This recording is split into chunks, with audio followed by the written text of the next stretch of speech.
So we've heard testimony from wounded Ukrainian soldiers who suggest that Ukrainian forces are outgunned, they're taking heavy losses, and they have no way of cracking heavy Russian defenses even at this current level of U.S. aid. So if U.S. support is significantly reduced, can Ukraine still defend itself? And is there a real risk here that Russia can retake its initiative in the war?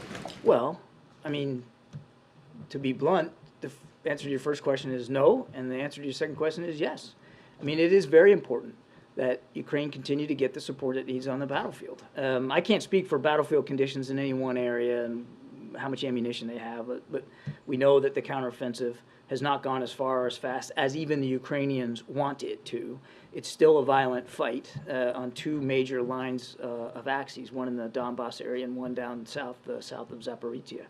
And they're still fighting it out every single day. And it's why I said in my opening statement, time is not our friend. We've got 6 to 8 more weeks of good weather here before things really make it hard for both sides, quite frankly, to fight. We want to make sure that we take advantage of that. And as I said earlier to Jeff, and I think to Peter's question, any lapse in the funding is going to be unhelpful to Ukraine. Go ahead, John. Thanks a lot, Karine. John, you said earlier in response to a question that there are 50 countries that are assisting Ukraine in their fight against Russia. Why can't Ukraine make do with just that support? Why is it necessary for the U.S. to also be a part of this military, economic, and humanitarian aid?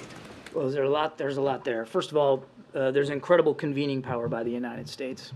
And it's hard to see that there would be that level of international support so widespread. And it's well beyond Europe, man. We're talking about countries in the Indo-Pacific region that are providing lethal capabilities to Ukraine without U.S. leadership, without us convening, holding these contact group meetings that Secretary Austin has hosted.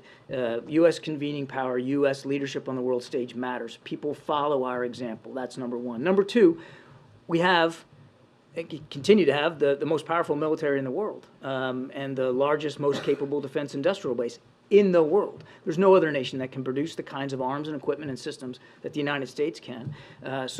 Without United States support, it would be very, very difficult for, because I mean, many of these other nations are donating and contributing U.S. purchased or U.S. contributed equipment. So without our support, it's not inconceivable that some of that other support would be harder for Ukraine to achieve. There's just, I'm sorry. No, it's okay.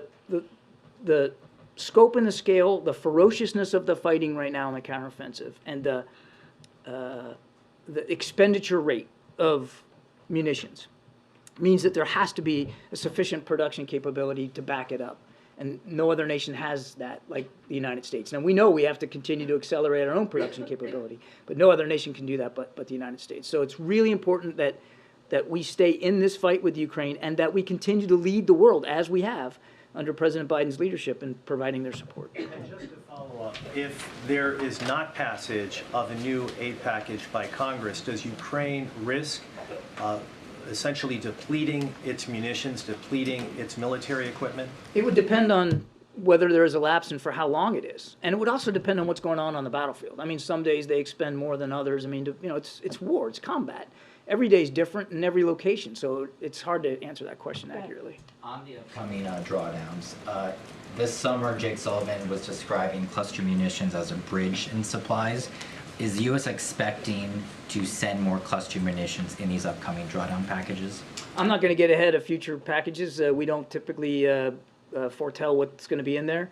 These cluster munitions have been a significant enabler of Ukrainian efforts to blow through Russian defenses, and again, we'll take a look at it with each and every package, but I can't forecast it. And since these cluster munitions have been being used for the past couple of months, is the U.S. aware of any harm from the U.S. provided cluster munitions to civilians or not? I don't know that they've not been used in the last couple of months, and I'm not aware of any indications that we've seen that there's been civilian harm as a result of them. In fact, and I don't want to speak for DOD too much, but the reports that we've been getting from our Pentagon colleagues is that the Ukrainians are using the cluster munitions in exactly the appropriate way, going behind Russian lines to hit at command and control and other logistics and sustainment or large formations of Russian troops, which is exactly what those munitions were designed for. We've seen no indications that they've been used inappropriately.